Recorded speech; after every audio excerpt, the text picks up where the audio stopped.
Welcome to Northwest Connection. This week we're joined by Sheffield's Baal, a band that turns grief into grandeur and noise into nuance. Their sound is blackened, cinematic and utterly uncompromising. Think post-metal with teeth, emotion with distortion and northern grit with every note. Let's get into it. Hi guys, welcome to Northwest Connection. Hello. Would you like to introduce yourselves? Yeah, I'm Nick. I'm one of the guitarists. I'm the only guitarist currently in Baal. And yeah. And yeah, I'm Richard. I play bass and strings, other little bits here and there. So, sort of partially answered my question. You was a 5-piece, you're down to a 4-piece now? In a sense, yeah. We currently have a live guitarist who's joined recently, who's been filling in on the other guitar parts at gigs. He's sort of committed to quite a lot of them, and you know there may be more in the future regarding that, but we can't say right now. Yeah, Okay, there's news on that front, but we're fine. We're sorted. Yeah, all is good. And who else are we missing from the band today? So we're missing Joe, our singer, vocalist, and Luke, our drummer. But we've got the two most important members. Yeah. So, yeah. Obviously, yeah. So, what was the story behind the formation of Baal? How did you come together? That's another Nick question. Yeah, so I guess I'm technically the only official original member left now. It started with me and a guy called Stefan, who was our original vocalist, who then later went on to be the vocalist for Hidden Mothers. And it just started because we met at a bar that one of my ex-girlfriend was working in. We got talking, we liked a few of the similar bands, and he'd recently moved to the area, Sheffield that is, and he wanted to start a band. I was without a band at the time, and I thought, well, yeah, why not? We both like similar things, and he sort of said he wanted to do like doom and sort of crusty stuff, which at the time I didn't know an awful lot about, but I was like, yeah, sounds cool to me, I'll do that, and yeah, just started practicing together, found a few people. Richard, obviously, we found not long after that. He's the only bassist we've ever had, so Richard's an original member, really. Yeah, I wasn't there from the very beginning, but I was the first bass player. I was with it a few months, really, so Yeah. I was I played another band, and that band was sort of on a perfectly timed mini hiatus because one of the other members had gone to study abroad for a year to do a master's, and I was like, I play guitar in that band, and I was like, I want to get back to playing bass because I haven't played it properly in ages. I've been getting into really heavy, slower music, and I'd like to join a band doing that sort of thing. And at that exact moment, I saw an advert from Nick and Stefan being like, we want a bass player to form this doomy, sludgy post-metal band, which is kind of what I was at the time. And it just lined up perfectly. And then obviously the genre sort of moved on slightly, but it's that's where it started. So obviously, Nick, you mentioned that that's not really your background. So what is your individual music backgrounds, and how did you get started in music? Well, it's quite an interesting one because, I mean, there's like a collective pool of bands that I think we all like, but individually, I don't know if it's something to do with our ages, we all come from different sort of sub-genre backgrounds, if you like. Like, I grew up as a teenager, I was into metalcore and hardcore and stuff like that. I loved a lot of black metal, I loved bits of doom and post-metal and all sorts of other stuff, but metalcore was kind of what I grew up with. That was what everyone was listening to when I was growing up. Whereas Joe, for example, who don't know if it makes a difference, but he's about 10 years older than me, and he grew up listening to black metal and death metal in the 90s, which was a bit before my time. Likewise, Luke, he's heavily into his prog and his power metal, sort of stuff like that. And then, Richard, you can... I mean, I guess I have a sort of extra bit on top of all of that, because before anything else, I was a classical musician, which is why I've ended up doing the strings and stuff on our recent material. I started playing the violin when I was about 5, and then moved on to the viola pretty soon after that. So I was doing all that before anything else, really. And then obviously I also got into metal, and that taste gradually got more and more extreme whilst I was still doing orchestras and stuff alongside, pretty much until Baal started, when I just didn't have the time to do both, basically. So yeah, I guess sort of I went from classical music into sort of like, I guess prog metal was quite early, groove metal was quite early, new metal. Obviously, I am of the age where new metal was a big thing. But yeah, like I said before, I was then things were getting slower and heavier at about the time I joined Baal. I was getting into post metal, I was getting into doom and sludge, and also concurrently black metal. So yeah, it all lined up pretty well. But like Nick said, we've all got sort of different palettes of stuff which will cross over, and by the time we've all, someone might bring in an idea that doesn't quite fit with our core genres. By the time we've all had a go at it, it ends up just sounding like what Baal sounds like. So. And where did the name Baal come from? Does it have a special meaning? Sorry, can you repeat that? Was it the name? Yeah. Where did it come from, and does it have a special meaning? The name comes from the Pixies song from I think their third album called Head Carrier. We've got a song called Baal's Back. And basically the song is about how it's like a human sacrifice made to the demon Baal, and the song's about how the sky sort of blacks over upon his return. That's basically it. Fits perfect. Yeah. How would you describe your music to someone that hasn't heard you before? Well, sorry. I tend to shorthand it with black and post metal because post metal obviously has a defined sound. You think Cotterfield, you think Neurosis, stuff like that, which isn't, we have a lot of that in our sound, but it's not everything that we do. I like to add the word blackened so that people aren't scared when there's a blast beat, basically. So because as time's gone on, we've incorporated increasing amounts of black metal. But I guess to describe it more wordily and less nerdily, it's atmospheric. It's quite emotional, often quite sad, but we're also not averse to smashing you around the head with a breakdown or a big riff or a big groove. And we try to do those things in sort of equal measure over extremely long songs, basically. I usually try and gauge someone's knowledge of metal when they ask. So if it's someone who I think they're not into that sort of thing, so I'll just start with metal, and then based on their reaction, how far down the rabbit hole I can go with it. Yeah, if it's a work colleague in the office, it's like really, really heavy and really horrible and sad.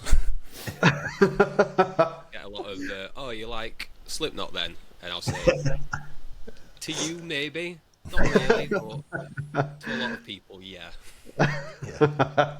Yeah, I've been there. So, which musician has inspired you both the most? Obviously, that's questions to both of you individually. That's a big one, isn't it? I guess so I grew up in a bit of a musical family. My dad, he's a professional musician, and that's been his kind of job since I was born, really. So I've always just been, had a musician in the family. So even though the music that he makes and the music he's into is quite a lot different to me, I guess the fact that I grew up in a musical family meant that I would probably end up getting into music and wanting to make music myself. So even if it's indirectly, I guess I'd say probably that. What is it that your dad does? What style of music is that?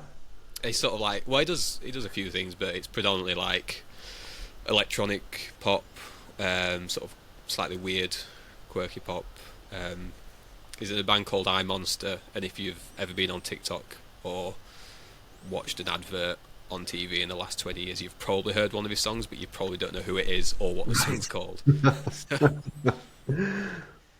So what's Daydreaming Blues, the big one, right? That's the... Yeah, that's... Yeah. Oh yeah, I know that song. Yeah. But you don't know who it's. But you didn't know who it was by, though. No. Nick's dad is the answer. Right. And how about you, Richard? Who would you say your biggest influence? I'm pretty terrible at like these kinds of questions where it's like, what's the best X? Who's your favourite Y? But I guess a big one for me is probably Devin Townsend, just purely because our music doesn't sound anything like Devin Townsend as much as me and Luke would like it to. But I think he's just done so much stuff. Obviously, he's well known for like the sort of accessible, slightly proggy metal kind of thing, which is obviously great. But across his whole career, he's done absolutely unhinged extreme metal. He's done, soft bluesy rock stuff. He's done ambient experimental things. Just the breadth of stuff that he's done, I think. I just find that inspiring because my music tastes all over the place, and I like to try and keep my fingers in different things. So I guess probably that, and also he's just a really great musician. Obviously, that's kind of the baseline of it all. Right. Okay. So moving on to the songwriting process. How does that start? Do you write collaboratively, or does one person usually take the lead? It usually comes... we do write collaboratively, but the genesis of pretty much all of our songs comes from a riff idea or a couple of riffs ideas that it's usually either me or Nick have written, and we'll usually record them sort of in a basic way at home and send it on to the band. We've got a massive folder on our Google Drive full of riff ideas from over the years, it's almost unmanageably large at this point. So yeah, it'll always come from that. It'll usually maybe we might have strung 2 or 3 riffs together into like half a song or something at most, and then we'll take it into the we'll decide between us whether we like it, which we usually do, and then we'll take it into the practice room. We'll work on it together. So no song is ever written fully by one person. It's always everyone has input into it, and obviously in that process, Joe obviously gets involved quite early on as well, coming up with sort of themes and concepts that he thinks fit with the vibe of what we're working on, and then he'll be drafting lyrics alongside. So yeah, it comes together in the room basically. So on the latest releases, there's some riffs on there that have been around for a few years now, or are they all relatively new? Yeah, it was recorded 2 years ago, something like that. And yeah, a lot of the sort of, even if it's some of them just the foundational riffs or ideas, some of them are as old as lockdown, really. Obviously so it's weird how obviously it's new to everyone else. To us, it all feels quite old now because we've just been sitting on it for so long, and we were hammering away at it for months and months to get it ready for recording and things, and then once it was out, we could stop thinking about it for a bit, and then we've had to relearn them to play them live again. But yeah, some of the songs on there, because we actually recorded the album and our last EP at the same time, which was a bad idea because it's about 90 minutes of music, which was way too big an undertaking. But it was a good idea, okay, but like in practice it didn't work out that way, because we kind of thought, like, or at least I kind of thought, well, if we've got 2 releases lined up, we're kind of giving ourselves a buffer so we can release them and then spend some time writing the next one, and then we just get ahead. It just didn't work out that way. And also recording 90 minutes of music when it's our music, all the songs are really long, all the parts are complicated, there's so many extra layers. It was like 12 days in the studio with Joe Clayton, which, it was great fun, but it's pretty hardcore, it's pretty grueling. Yeah. As we learned the hard way, I have a bad, well, not necessarily a bad habit, I have a habit of layering so many different leads and just extra little parts over the top of stuff. Especially at the time, all the demos were stored on my computer, so other people would be recording parts and then sending them to me, and I'd be putting them in. But because it was on my computer, I could just sit down and just like put like another layer on, like, oh, this bit needs another lead line, or this bit needs a little bit more. So I just do loads, and then flash forward 2 years later, where we're like, which of these 6 guitar parts do we need to play live with the 2 guitarists that we have? So, yeah. Exactly. Did you ever get to a point where some of those songs were a bit unrecognisable from when they first started after you were adding extra parts to them? I think most of them are pretty unrecognisable from the very basic ideas we started with. Yeah. But there's a lot going on. As if you've heard it, we push things in all directions, and I think it came out really good, but it was a lot of work. So you guys are based in Sheffield. Do you think that city helps craft your sound at all? I think in many ways it's just like any other city. Like pretty much every city in the UK claims to have the best music heritage and all this stuff, and I think in their own unique ways that's probably true in every case, and Sheffield's no different. There's a lot of really great kind of groundbreaking bands and artists to come out of Sheffield, and where Sheffield is socially and politically, that can have an impact as well.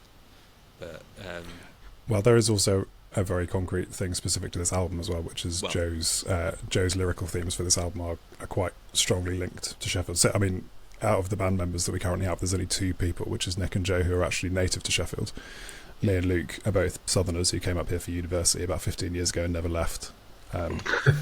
So this album, Joe's themes are very much influenced by his life growing up and living in Sheffield for his whole life. I mean, there's a lot of it is metaphors for more personal things like substance abuse issues and depression and grief and suicide and things like that. But it's all sort of couched in this overall theme of the city, specifically the fact that it's it's an famously industrial city, but it's right in the middle of the Peak District. So you've got the nature versus the industry right next to each other, and he sort of uses that as a way to describe all the personal stuff. So on this album in particular, there's that very specific aspect. Sheffield's definitely got a good scene going on at the moment, though, as well, hasn't it? You've got like yourselves, you've got Hidden Mothers at one end, and then you've got Nylon from the hardcore scene as well, and then you still got they practice in the same room as us as well, actually. Right, okay. I think they might be above us, but they're in the same building. Yeah, there does seem to be. I mean, Yorkshire in itself at the moment is spitting out a lot of aggressive music. Yeah, but there does seem to be a hub between Leeds and Sheffield at the moment. They seem to be the two hives of great heavy music at the moment in the north. Yeah, definitely. So, moving on to live shows, what's your favourite live performance so far? There's one that I was thinking about this earlier. There's one that does stand out to me. We've done a lot of gigs, a lot of them have been great, and obviously you could easily pick some of the bigger ones, Bloodstock and things like that, which are great. But one that stands out to me was a couple of years ago we did a little tour with Offness, black metal band from Wales, and we played a gig in Liverpool at Zanzibar. I think it was Zanzibar, wasn't it? It's only our second time in Liverpool ever. We played there a few years before that, and I mean, it's a great venue, it's good lineup, great crowd, a fairly standard gig, but it sticks out in my memory because it was the first time I remember, it really felt like there were a lot of people there who really knew our music and were really excited to see us. So when Joe was introducing certain songs, the crowd were cheering before we'd started playing because they recognised the song and they were excited to hear it, which I'm sure people come to our other gigs and they know our songs, but that time it really felt like, oh wow, we're at a point now where enough people know us that we go to a city that we've only been to once before. It's not a hometown, none of us are from here, and people get really excited to hear certain songs, and that felt like a bit of a moment that really fired us up to crack on with it. Awesome. And Zanzibar is known for being a particularly metal venue, either, if I'm honest. Done well. Yeah. It definitely felt like people were there because they wanted to come and see us, and/or Offness. It wasn't like they just thought, "Oh, what metal gig's happening this weekend?" Yeah. Oh, that one, we'll go to that one. Because I remember whilst we were there, we went for food at another venue that serves food, and before we played, and I think there was a gig happening there, and I remember when we went back to the Zanzibar, we noticed some of the people had left that venue to come to the one that we were playing in. And I was a bit like, oh shit, I hope we've not stolen another gig or something. But it felt quite good to think oh yeah, they want to come see us instead. It's quite a nice feeling. Yeah, awesome. Do you guys have any pre-show rituals before a gig? I didn't think that we did, but I mean, again, full disclosure, I've listened to your podcast, so I sort of knew what you were going to ask, and I've thought about some of the answers. But then I realised, I think I was listening to the episode you did with The Grey, and Andy from The Grey said about stretching. And I was like, oh yeah, that is something that, especially in the last 5 or 6 years, I think I've realised that it's probably not sustainable to end every gig feeling like your spine's going to collapse, because we do. I mean, I throw myself around. I'm 6'7". I'm trying to face plant the floor with my face because I'm headbanging so much every gig we play, and that's just not good for your spine, really. The human body's not made to do that. So I have sort of instigated, mainly for myself, but the others have sort of picked up on it, just quite rigorous stretching of the back and the arms and the neck and the hands, and that's kind of the ritual. Find a space in the venue where I'm not going to be stared at by everybody, trying to touch my toes and lunging and stuff, and then just do that for 5-10 minutes. Yeah, note to self, I think we might need to change up some of these questions then. Sorry. No, it's okay. I do try to change them every week. We have a template that we use, and you try and chop and change, but it's not often we get many people coming on saying, "Oh yeah, I've listened to a few episodes now." So you've caught me off guard. Well, the other way, I would have been caught off guard, and you would have just had like an hour of me going, I don't know. So, what's the weirdest venue you've ever played? I wasn't expecting that one. I wasn't prepared for that. To be fair, that other one we played in is it EBGB's in Liverpool? Yeah. It was quite cool. It's like an underground underneath Yeah, it is. arches and stuff. That one was cool. Yeah, it's a good venue. Yeah, I've clocked my head a few times just trying to get into the live room. And, Yeah, no, same. And that was the gig where there seemed to be, I don't know if it was like a work night out or something. There were a bunch of like office, what seemingly like local office lads had come in. It didn't look like they were into metal. They were in like shirts and ties, and they were a bit drunk, and they were a bit confused about what was going on. They weren't just drunk. One of them was like trying to talk to you whilst you were playing, like just asking you casual questions about what we were doing. It was pretty weird. Because it was like a very, I don't know if it was like, did they have a stage or if it was kind of like a floor type show? Yeah. Or if it was a stage, there wasn't enough space, so I stood on the ground, and then there was this guy just coming up to me, and he was like, whilst I'm playing, put his arm around my shoulder, and he was like talking to me, and I was like, yeah, it's great, mate, I'm just in the middle of something, I didn't wait until after. Thank you. And he's like, oh yeah, sure. did he come back afterwards though? I think he did talk to you afterwards. Yeah, I don't know what he was. No idea what he said. It was all, No. yeah, it was just slurred. Did he buy any merch though? I don't think he did. No. No, I don't think so. I'm not sure they were there for us. I think they were there mainly for beer. Another one that comes to mind, there's a little tiny DIY space in Sheffield that we played really early on in like 2016 when we'd only just started. It was called the Audacious Art Experiment at that point. It's now called Hatch. And it's basically, I mean, I don't know how you describe it really. It's sort of just like somebody's living room with a bit of corridor attached to it. But I mean, it is actually a venue. And you it's play got in the like corridor, not the living room. Yeah, you play in the corridor. It's got like video game consoles. It's got like sofas and chairs and stuff. It's just like, it's a very small, yeah, quite comfortable but quite cramped like DIY space, and that was really cool. So, tell us about your recent release. Didn't talk about it. So the album came out July. It's the fine line between heaven and here. It's our second album. As Nick said, we had an EP that came out last year called Soft Eyes, which we recorded at the same time. So they're kind of, at least for us, quite linked together. Musically, there's a lot of similarity between them. So it's second album. It was released by Road to Masochist, who were a relatively new label. Yeah. We actually already had a prior connection to them because it's a couple called Jaff and Nikki. Jaff used to be a part of Clobber Records, who released our first album, Ellipsism. So we already had a bit of a connection there, and we got to know them together because they promoted gigs and put us on for a few. And, we started talking, and that's how that came about. Yeah, and noticed the artwork's done by True Spilt Milk as well. It's fantastic artwork. Yeah, I love the artwork. Yeah, he's a really lovely guy who seems to be getting a lot of work these days. Yeah. He deserves it. But on the one hand, because he did our artwork so long ago, and then we had loads of sort of like stuff that we had to deal with that kind of put the back burner on it a bit. When we eventually got to the release, or sort of towards the release date, and we messaged him, he thought it had all been cancelled and we weren't releasing it because we hadn't spoke to him in that long. And he ended up doing a new version of it, which was even better than the first draft he did. But by the point where it was actually coming out, so many bands similar to our style had used him his artwork, so it looked like we were just copying everyone else, but we were there first. We'd got it locked in. We got it locked in before Hidden Mother's album came out, before the most recent Grey album came out, before like 2 or 3 others in our world. We were like, they all used him, and obviously it's great because he's getting a lot of work and he's got really great style. But we were joking, like, people are going to think we're just nicking ideas off everyone.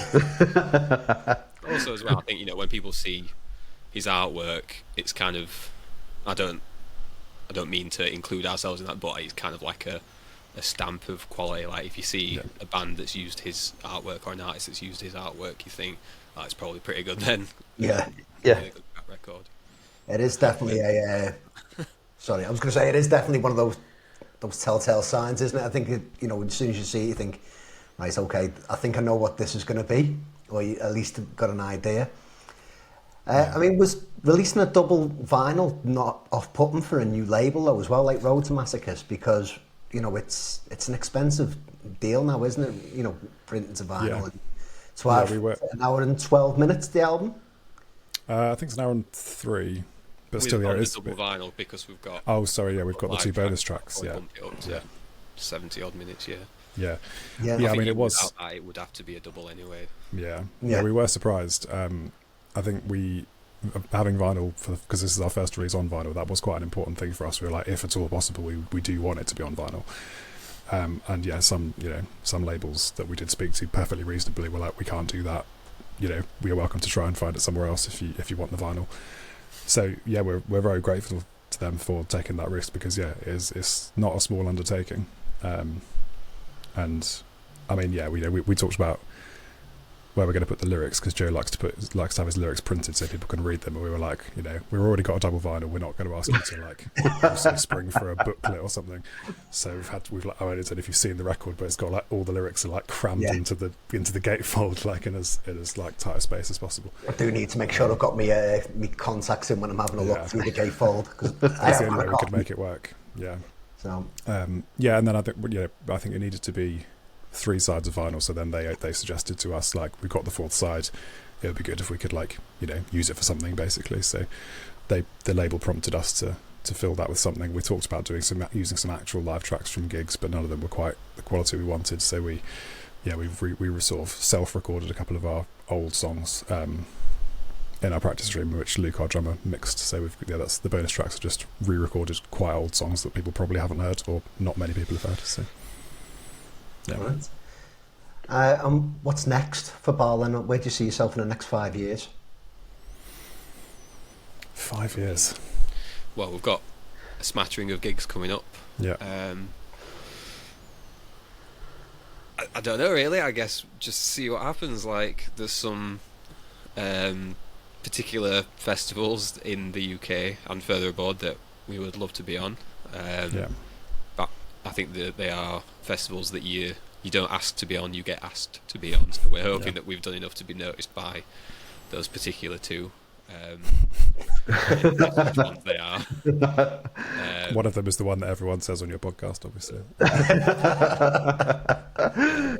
But yeah, I mean, I think because as we've said a bunch of times, we writing and recording the album and the EP at the same time. It's been getting all the release stuff sorted for that. It's been a long time since we recorded those. And because of everything else going on, we haven't really done much writing in that time. So the writing was all done for those start of 2023, really. We've done like little bits here and there. We've got like one song that we've sort of half written in all of the time since then. So I think we're really just looking forward to getting back to writing some stuff. We've got all these little odd ideas here and there that haven't been fleshed out.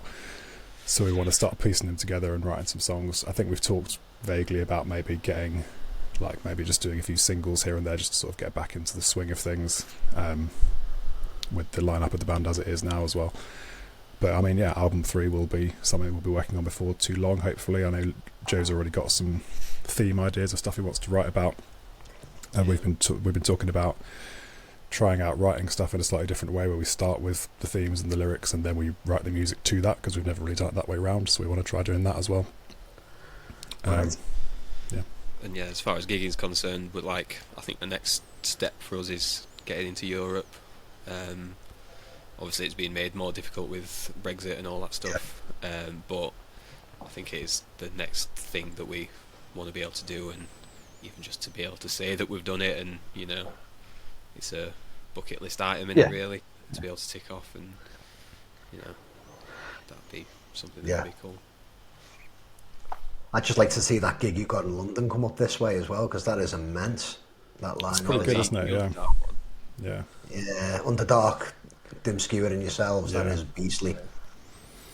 Yeah, I mean, I was at Arctangent this year, and I mean, the crowd that Dim Skewer got, I'm like, I wouldn't have been offended if he'd swapped the round and had us open. To be honest, the size of that crowd. So I'm really looking forward to that. It's going to be good.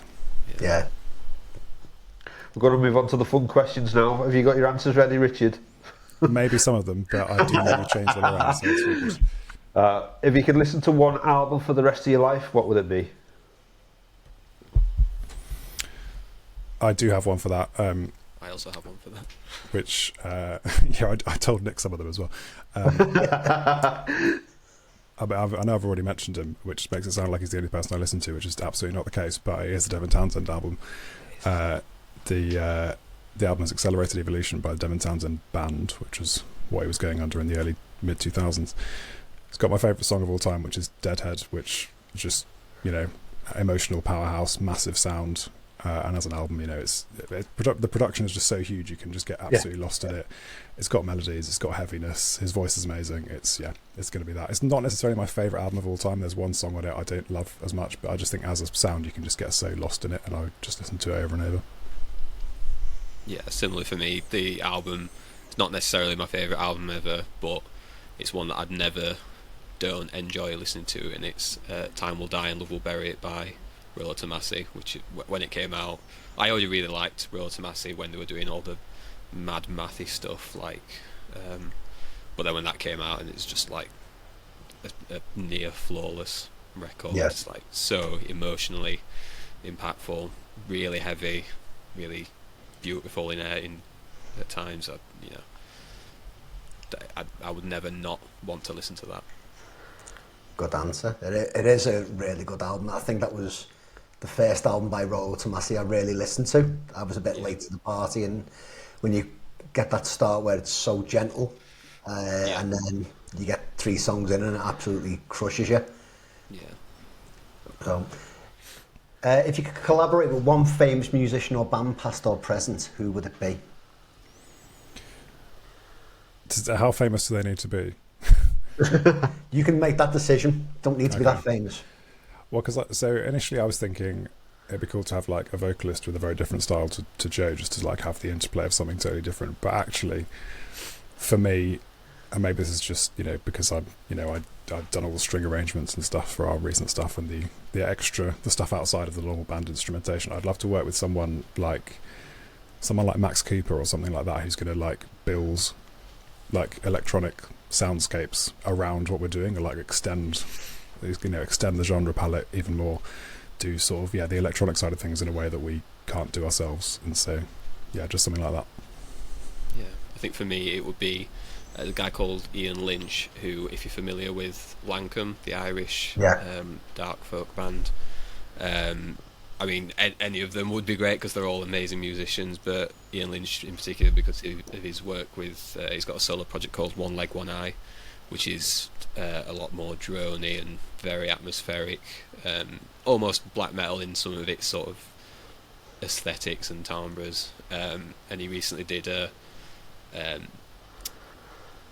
soundtrack for a film called All You Need Is Death, and that simulates very traditional Irish folk, but very dark, very atmospheric, and then there is just a full-on black metal song at the end, and I think he is like a real master at his craft, and he's got an amazing singing voice, and he's can play all these amazing different traditional instruments and stuff like that. I don't know how we'd make it work, but there'd be, maybe we'd just be like, Ian, can you just write as an album and play it all? We'll put a blast beat in it somewhere. What's the one guitar pedal you can't live without? Tuner. Great answer. It's true. Well, you could live without it, but you shouldn't. You really shouldn't. I say that I am literally looking at my pedal board right now. I mean, I can very quickly answer. For me, as the bass player, it's the Boss OD3, the bass overdrive. That's like 75% of what I'm using. I've got a bunch of other fancy stuff which I use for much less time, but the OD3 that's the one. Yeah, do you know what? I might be boring and say a tuner because like looking at all the others, like no specific one. Like, I love them all. Maybe I've got a Boss DD500 delay, which is I think you need that, which is great. It's like it says it's a delay, but there's so many different things you can do on it. Like I've barely even scratched the surface. And I actually bought it secondhand from some guy in France, and he's left all of his his band's presets on it, some of which are just mad. They're all in French though, so I don't know what they mean. Maybe that it's. I mean, it's the most expensive pedal on there, so on that basis, we'll go for that. Just out of interest, what tuner pedal is it that you've got on your board, though? Just to take it down another level. I use a Boss TU3, which I bought well, because I originally had a Behringer clone of it because I was a teenager and I didn't want to spend money on a tuner. It's boring. And then at one gig, I needed to take it off my board for something, and the Velcro was stronger than the pedal, so when I pulled it off, the entire thing was crumpled into bits.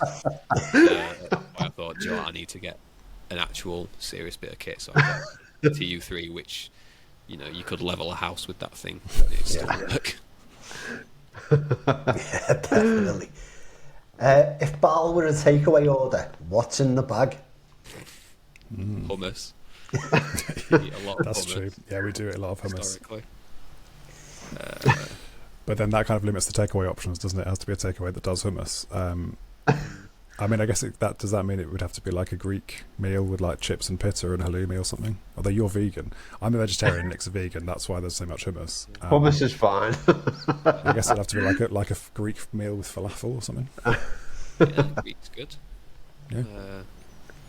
A bit of tzatziki or tzatziki, as I like to call it. Yeah, it would be something very middle class. You know, yeah. And then, yeah, we would all enjoy that, except Joe. We're just like, fuck's sake, why can't we go to McDonald's? What's your unofficial band motto?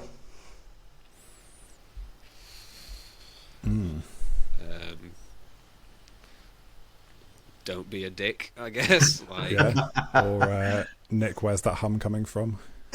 yeah, that's yeah. Yeah, there's a lot of noise coming from my amp, which I don't know what it is, and I don't like it, but I just can't be bothered to figure out what it is. And historically, in our early days, we went through a long period of time where, like, a large percentage of our gigs would be fraught because something in Nick's setup would break, and that doesn't happen as much anymore. So I'll take the hum over the breakage, but still, it still haunts us. When we started out, when Bal started, I was 19.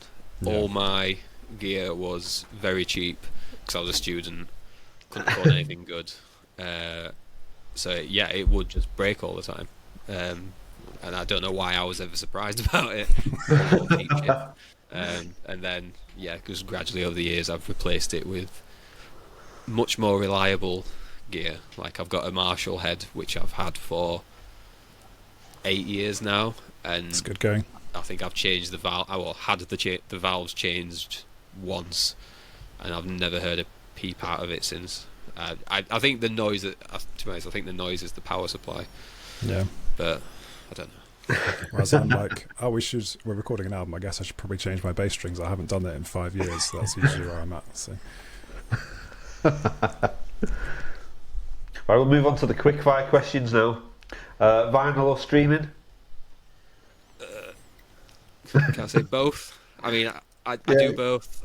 If I could buy everything on vinyl, I would, but I don't, and I can't do that. So I'm gonna say vinyl as well, but there's also a secret third option which everyone forgets, which is listen to music like it's 2009 and have a massive library of MP3 files on an iPod, which I still do. So.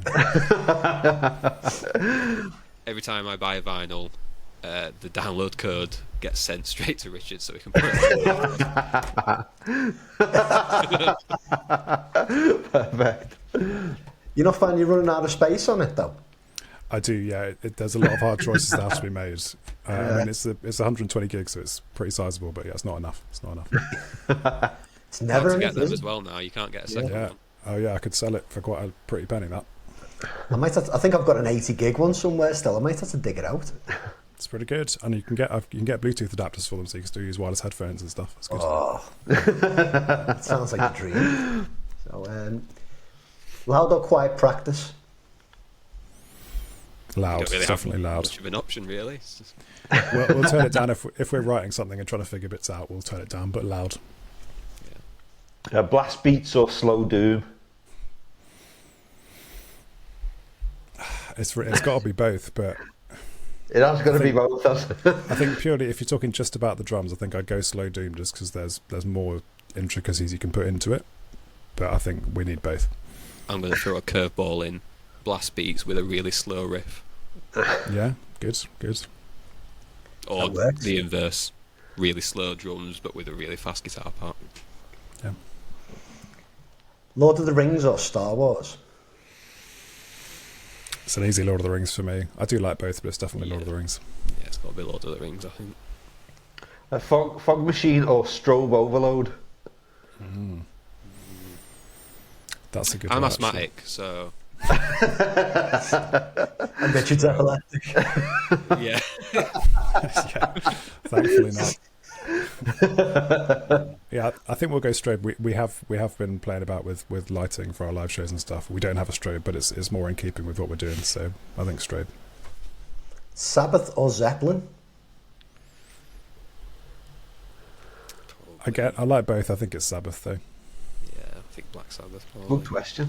I have been on a big Sabbath kick since it was since the Back to the Beginning stream, and then obviously Ozzy's death as well. I have been big on Sabbath, so they're on my brain anyway. Did you check out the tribute band at Arctangent as well? I did, yeah. Oh, that was great. That was really good. It was. I'd had a few too many by that point and was bouncing down the pit. What did they I think I expect was when a they were on teenager at again. half midnight or whatever it was? Yeah, that was great. Yeah, it was. How about you, Sabbath or Zeppelin? I think I'm going to say Sabbath. I love Zeppelin, but I don't know, the first 5 albums for Sabbath. I mean, a lot of people say the first 4, but then I would also throw Bloody Sabbath in there as well. Oh, definitely. Yeah.